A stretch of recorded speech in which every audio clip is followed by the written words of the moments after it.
Assalamualaikum warahmatullahi wabarakatuh. Perkenalkan, nama saya Zikran Fadila, mahasiswa Pranata Indonesia. Saya di sini menjelaskan tentang metodologi penelitian.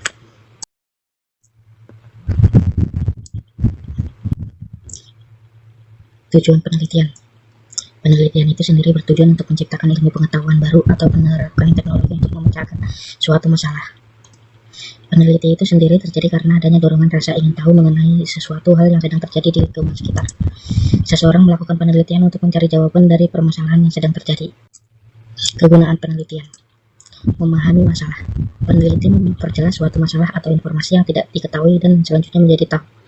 Memecahkan masalah. Penelitian meminimalkan, menghilangkan masalah. Mengantisipasi masalah. Peneliti mengupayakan agar masalah tidak terjadi. Peneliti yang baik.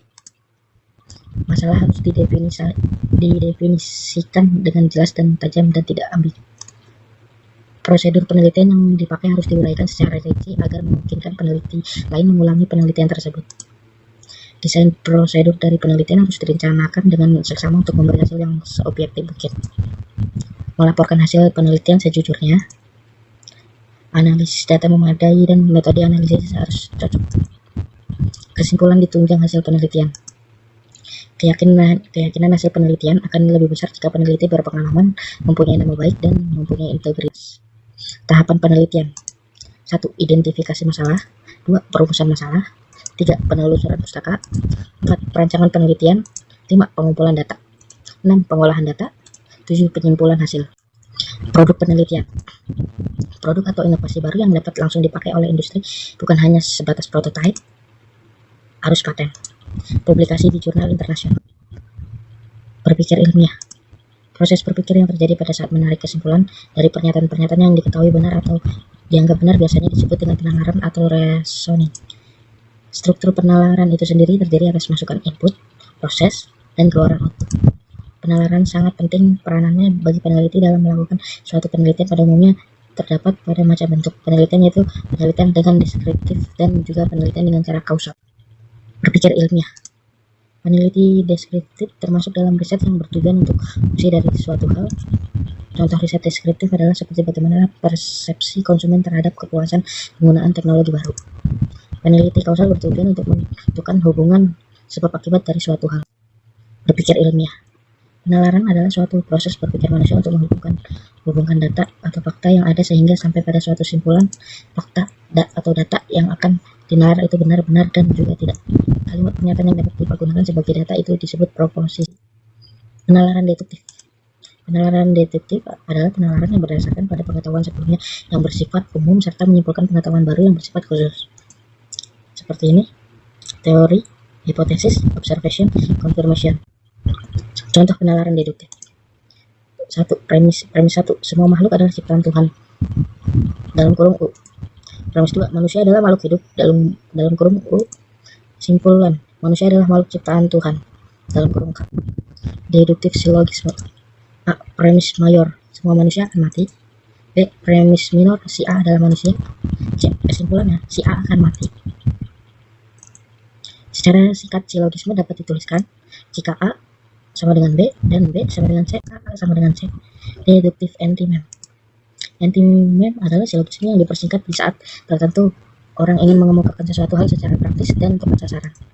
Contoh PU. Semua orang ingin sukses, harus belajar dan berdoa. PK. Saya ingin sukses. K-nya, saya harus belajar dan berdoa. Rumus silogisme antimem. C sama dengan B karena C sama dengan A. Ciri-ciri logika deduktif. Analitis. Kesimpulan ditarik hanya dengan menganalisa proposisi atau premis yang sudah ada. Tautologis. Kesimpulan yang ditarik sesungguhnya secara tersirat sudah terkandung dalam premis-premisnya. A priori. Kesimpulan ditarik tanpa pengamatan inderawi atau observasi empiris. Argumen deduktif selalu dapat dinilai sahih atau tidak. Penalaran deduktif. Penalaran induktif berasal dari pengetahuan sebelumnya mengenai sejumlah kasus sejenis bersifat khusus, individual, dan konkret. Logika induktif berasal dari pengetahuan baru yang disimpulkan dari pengetahuan yang sebelumnya. Pengetahuan baru bersifat umum. Pada prinsipnya, berpikir induktif alur pikirnya dimulai dari hal yang spesifik khusus ke arah yang lebih umum. Seperti ini gambarnya dari observation, patent, tentatif, hipotesis, teori. Contoh penalaran induktif. Premis. 1. Apel, 1 keras, warnanya hijau dan rasanya masam. 2. Apel 2 keras, warnanya hijau dan rasanya masam. 3. Apel keras, warnanya hijau dan rasanya masam. Kesimpulannya, jadi semua apel keras, warnanya hijau dan rasanya masam. Tipe berpikir induktif. A strong inductive argument. Suatu argumen di mana premis-premisnya memberikan bukti yang kuat untuk mendukung kesimpulan. A weak inductive argument. Suatu argumen di mana premis-premisnya tidak memberikan bukti yang kuat untuk mendukung kesimpulan. A good inductive argument. Suatu induktif argumen yang kuat dengan premis-premis yang benar. Ciri-ciri penalaran induktif. Sintetis kesimpulan ditarik dengan jalan mensintesakan kasus-kasus yang digunakan dalam premis-premis general. Kesimpulan yang ditarik selalu meliputi jumlah kasus yang lebih banyak. Posteriori. Kasus-kasus yang dijadikan landasan argumen merupakan hasil pengamatan inderawi. Kesimpulan tidak mungkin mengandung nilai kepastian mutlak aspek probabilitas. Metode. Metode ialah kerangka kerja untuk melakukan suatu tindakan atau suatu kerangka berpikir untuk menyusun suatu gagasan yang terarah dan terkait dengan maksud dan tujuan. Metode ilmiah atau proses ilmiah merupakan proses keilmuan untuk memperoleh pengetahuan secara sistematis berdasarkan bukti. Metodologi merupakan suatu formula dalam penerapan penelitian di mana dalam melakukan penelitian tersebut terdapat langkah-langkah dan juga hasil penelitian. Sedangkan metodologi penelitian dalam ilmu komputer atau sistem informasi teknologi informasi merupakan langkah-langkah tahapan perencanaan dengan bantuan beberapa metode, teknik, alat, tools, dan dokumentasi dengan tujuan untuk membantu penelitian dalam meminimalkan resiko kegagalan dan menekankan pada proses atau sasaran penelitian. Metodologi terdiri dari fase-fase dan subfase yang akan membimbing peneliti memilih metode teknik, prosedur apa yang tepat, dan tools apa yang akan digunakan sehingga setiap tahapan penelitian dilakukan dengan tepat. Metodologi juga membantu penelitian untuk merencanakan, memanage, atau mengolah, mengontrol, dan mengevaluasi setiap kemajuan. Metodologi dapat dikontrol dengan Gantt chart. Pengumpulan data yang dikontrol dengan Gantt chart dengan 3 prosedur pengumpulan data seperti metode survei, observasi, dan wawancara dengan menggunakan tools berupa type recorder atau berupa model sistem dengan menggunakan PCA. Metode penelitian. Metode penelitian adalah cara ilmiah untuk mendapatkan data dengan tujuan dan kegunaan tertentu. Cara ilmiah didasarkan pada ciri-ciri keilmuan yaitu rasional, empiris, dan sistematis. Rasional, penelitian dilakukan dengan cara-cara yang masuk akal sehingga terjangkau oleh penalaran manusia. Empiris, cara yang digunakan dapat diamati dengan indera manusia. Sistematis, proses penelitian menggunakan langkah-langkah tertentu yang sangat logis. Suatu metodologi satu sama lain adanya penekanan yang berbeda-beda, misalnya penekanan terhadap dimensi manusianya, penekanan terhadap pendekatan keilmiahannya, penekanan terhadap pendekatan yang pragmatis, penekanan terhadap pendekatan yang otomatis. Berbagai kriteria yang dapat digunakan untuk kesuksesan suatu sistem informasi, penggunaan komputer yang dominan, dokumentasi yang baik, harganya yang paling murah, waktu implementasi yang singkat, yang mudah beradaptasi, penggunaan teknik dan tools yang baik. Permasalahan yang baik memiliki 3 ciri utama yaitu mempunyai nilai penelitian, dalam arti bahwa permasalahan tersebut masih bersifat asli atau original, menyatakan suatu hubungan dengan bidang lain serta dapat diuji kebenarannya. Visible artinya permasalahan tersebut dapat dibacakan, tersedianya data dan metode untuk memecahkan masalah, tersedianya biaya dan diselesaikan dalam waktu yang wajar. Sesuai dengan kualifikasi peneliti, artinya bahwa permasalahan yang diangkat menarik minat bagi si peneliti serta sesuai kualifikasi yang ada. Literatur review berisi uraian tentang teori, temuan, dan bahan penelitian lain yang diperoleh dari bahan acuan untuk dijadikan landasan kegiatan penelitian. Uraian dalam literatur review ini diarahkan untuk menyusun kerangka pemikiran yang jelas tentang pemecahan masalah yang diuraikan dalam sebelumnya pada permasalahan masalah. Penelusuran pustaka. Peneliti dimulai dengan penelusuran pustaka yang berhubungan dengan subjek penelitian. Penelusuran pustaka berguna untuk menghindarkan duplikasi dari pelaksanaan penelitian. Cara mendapatkan dan tujuan cara mendapatkan. 1. Membaca. 2. Memahami. 3. Mengkritik.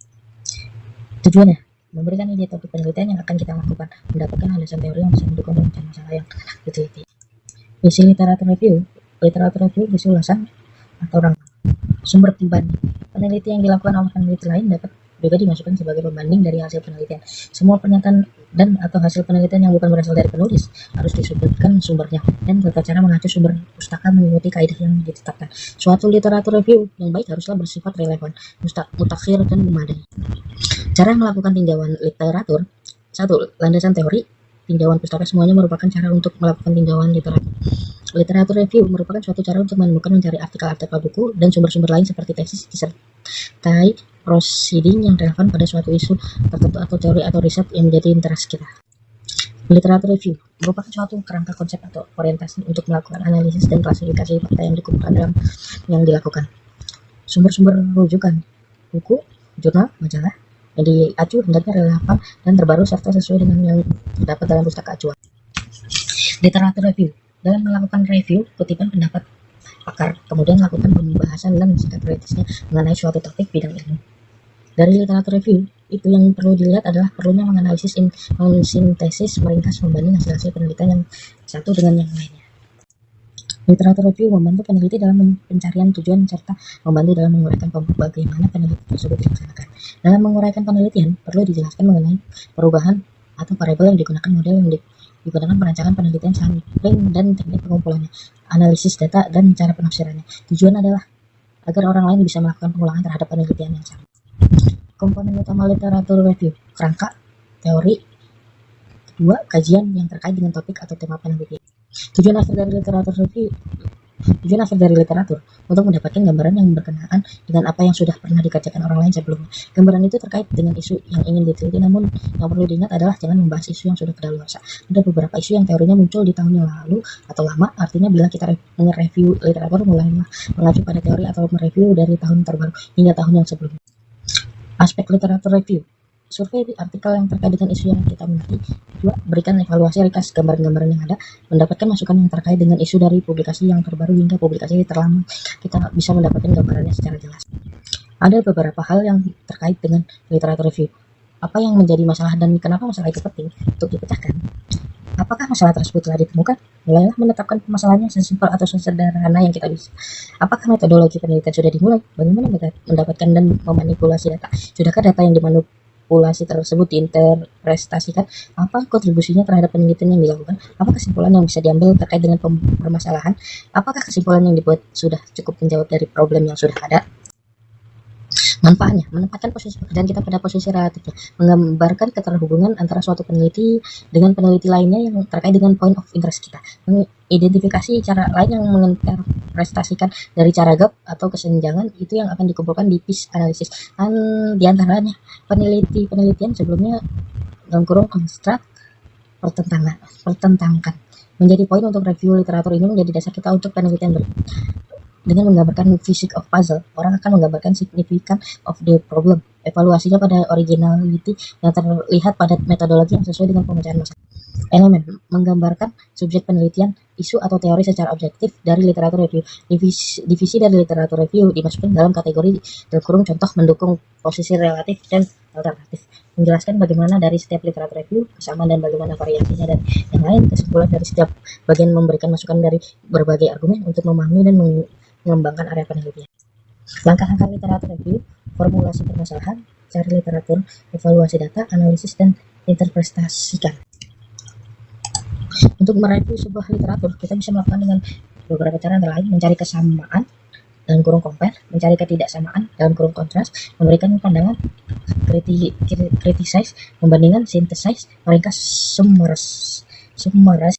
Hal terpenting dalam membuat literatur review adalah fitur yang utama dalam membangun teori adalah membandingkan antara konsep, teori, dan hipotesis dengan literatur yang ada.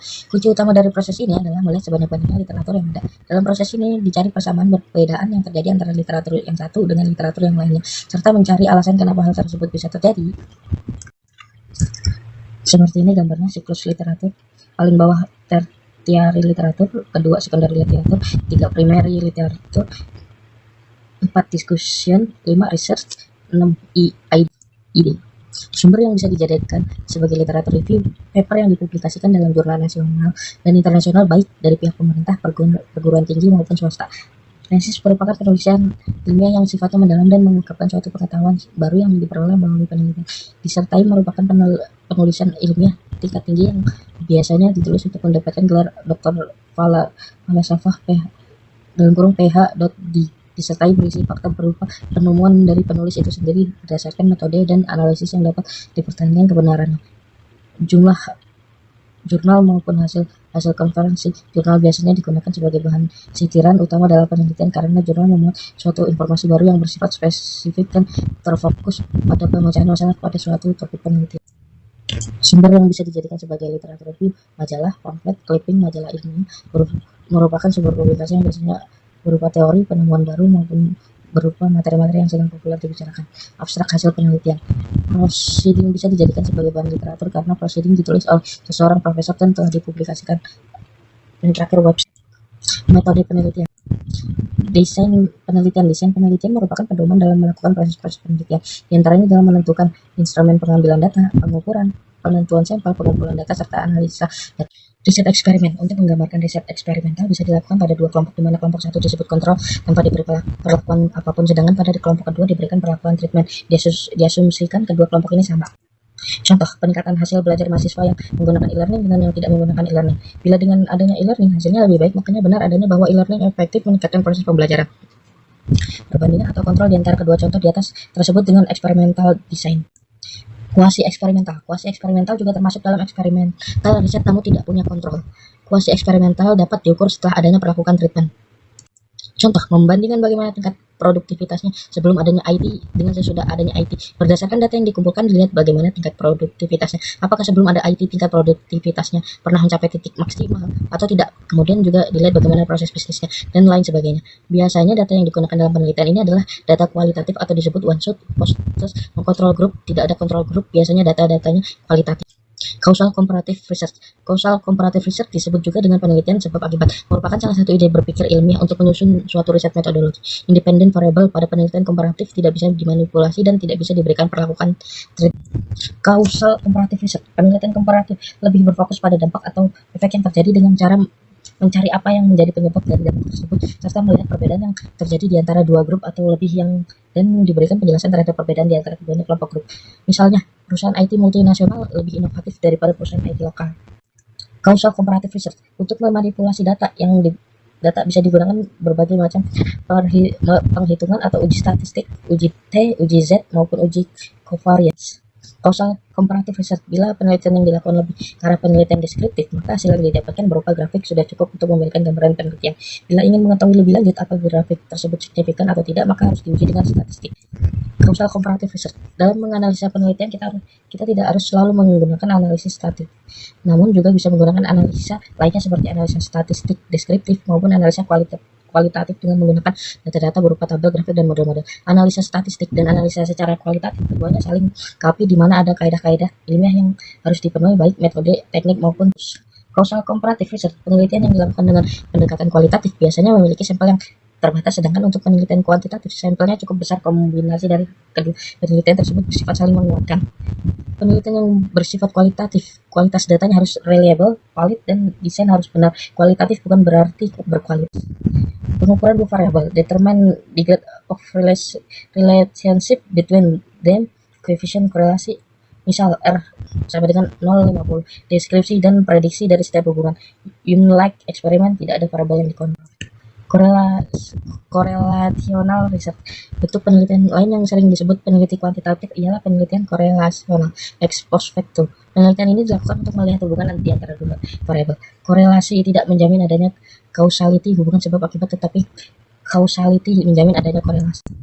Survei riset. Penelitian survei termasuk ke dalam penelitian yang bersifat kuantitatif untuk peneliti pelaku suatu individu atau kelompok. Pada umumnya peneliti survei menggunakan kuesioner sebagai alat pengambil data. Peneliti survei adalah penelitian yang mengambil sampel dari satu populasi dan menggunakan kuesioner sebagai alat pengumpulan data yang pokok. Dalam penelitian survei diperlukan jumlah populasi yang cukup besar jika penelitinya menginginkan hasil yang mencerminkan kondisi nyata di lapangan.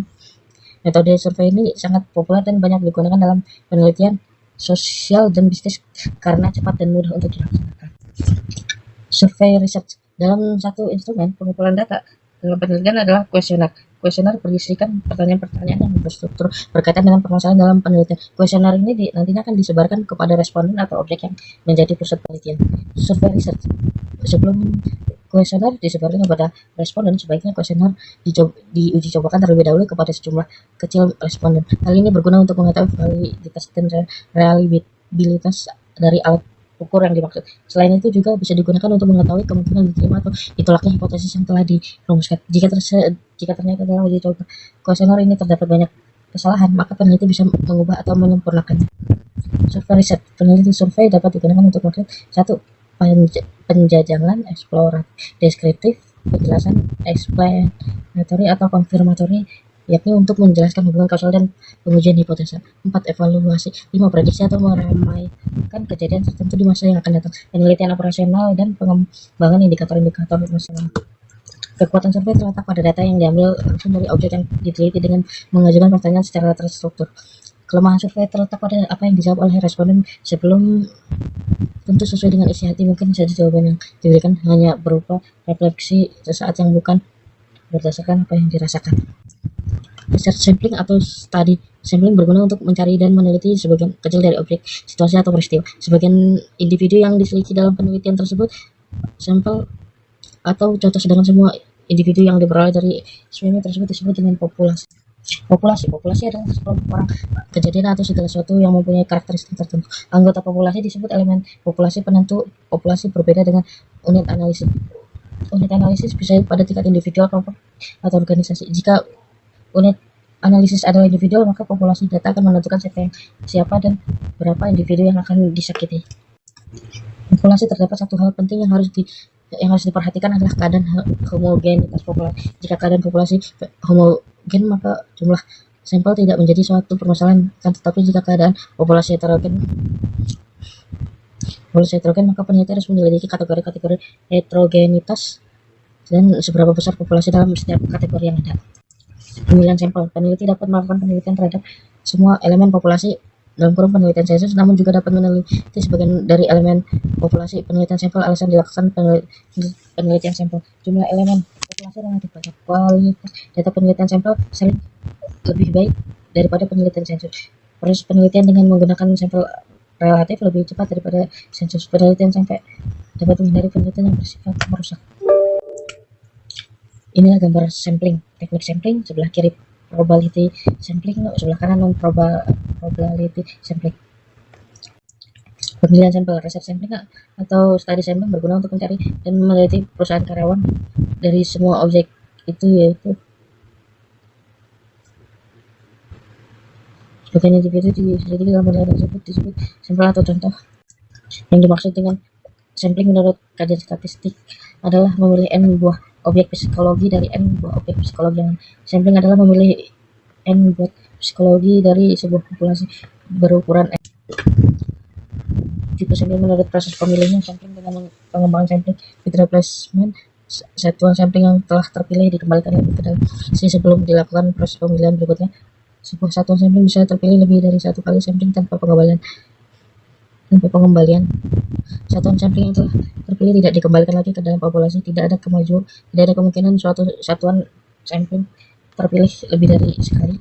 Tipe sampling menurut peluang pemilihannya. Sampling peluang non probability sampling. Pada saat melakukan pemilihan satuan sampling tidak dilibatkan unsur peluang. Sampling yang termasuk ke dalam kelompok antara lain: 1. Haphazard atau fortuitous sampling. Di sini satuan sampling dipilih atau diperoleh secara sembarangan atau seadanya dalam kurung seketemunya. 2. Purposive atau judgment sampling atau expert choice. Satuan sampling dipilih berdasarkan pertimbangan tertentu dengan tujuan memperoleh satuan sampling yang dimiliki karakteristik yang dikehendaki. Voluntary sampling. Satuan sampling terkumpul karena sukarela. Kuota sampling. Satuan sampling dipilih berdasarkan kuota tertentu yang mencakup banyaknya dan karakteristiknya. Misalnya saja akan dipilih 100 orang ibu rumah tangga, 50 orang ibu rumah tangga, ibu usia lebih dari 50 tahun, dan sisanya usia di bawah 50 tahun. Sampling peluang. Probability sampling atau random sampling. Pada saat memilih satuan sampling, sangat diperhatikan besarnya peluang setiap satuan sampling untuk terpilih ke dalam sampel adalah sama dan tidak ada yang peluangnya 0. Sampling yang termasuk ke dalam kelompok ini antara lain sampling acak sederhana dalam kurung simple random sampling. Dalam proses ini bukan saja peluang untuk terpilih besarnya, tetapi juga harus memenuhi syarat bahwa peluang itu sama besarnya. Sampling sistematik dalam kurung systematic sampling yang terpilih secara acak dalam kurung random, hanya satuan sampling yang pertama. Satuan sampling selanjutnya dipilih secara sistematik atas dasar interval pemilihan tertentu. Sampling acak dengan stratifikasi Stratified random sampling, populasi dibagi-bagi ke dalam sub-sub populasi strata dengan tujuan pembentukan subpopulasi yang di dalamnya berisi satuan-satuan sampling yang memiliki nilai variabel tidak terlalu berbeda satu sama lain, relatif homogen. Selanjutnya dari setiap stratum dipilih sampel melalui proses sampling acak sederhana. Sampling probability sampling, sampling acak cluster, cluster random sampling. Populasi dibagi ke dalam satuan-satuan sampling yang besar yang disebut cluster. Berbeda dengan pembentukan strata, pada pembentukan cluster harus diusahakan agar satuan-satuan sampling yang ada dalam cluster memiliki nilai variabel yang relatif heterogen. Pemilihan dilakukan dalam beberapa tingkat stack. Pemilihan tingkat pertama, first stack selection, adalah memilih cluster melalui rencana simple random sampling. Dari cluster yang terpilih dilakukan lagi pemilihan, yaitu memilih satuan sampling yang lebih kecil yang ada dalam cluster. Pemilihan ini disebut pemilihan tingkat kedua, second stack selection. Jika pemilihan yang dilakukan lebih tinggi dari 2 kali sampling, disebut multi-stack cluster sampling. Proses memilih pada simple random sampling dalam kurung SRS, tentukan populasi sasaran target populasi, yaitu populasi yang nantinya akan menjadi sasaran kesimpulan penelitian. Tentukan ukuran populasi, umpamanya saja ukuran populasi sasaran adalah N sama dengan 321 buah satuan sampling. Gunakan rumus yang tepat untuk menentukan ukuran sampel N, umpamakan saja N10.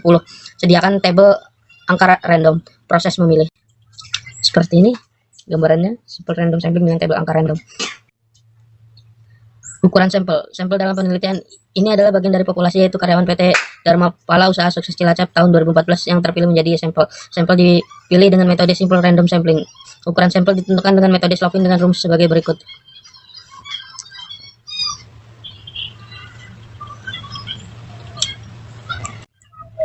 Ukuran sampel besar lebih dari 30, sampel kecil di bawah 30. Metode korelasional minimal 30. Populasi besar tidak terdefinisi. Ukuran sampel yang dilakukan dengan menggunakan cara interval taksiran. Cara interval taksiran digunakan apabila populasinya besar sehingga tidak bisa diukur ketetapannya ukuran populasinya. Rumus yang digunakan adalah sebagai berikut.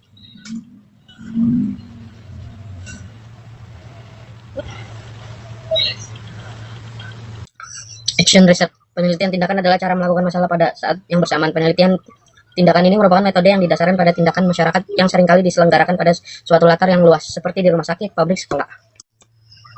Ethnographic research, penelitian etnografik adalah penelitian yang memfokuskan diri pada budaya dari sekelompok orang. Umumnya penelitian etnografik meneliti tentang budaya secara umum. Penelitian etnografik hampir sama dengan action research. Penelitian ini lebih terfokus pada organisasi yang mendefinisikan group of people. Misalnya kajian tentang pembagian irigasi di Bali, Subak. Masyarakatnya berkumpul untuk pembagian air ke sawah. Case study research,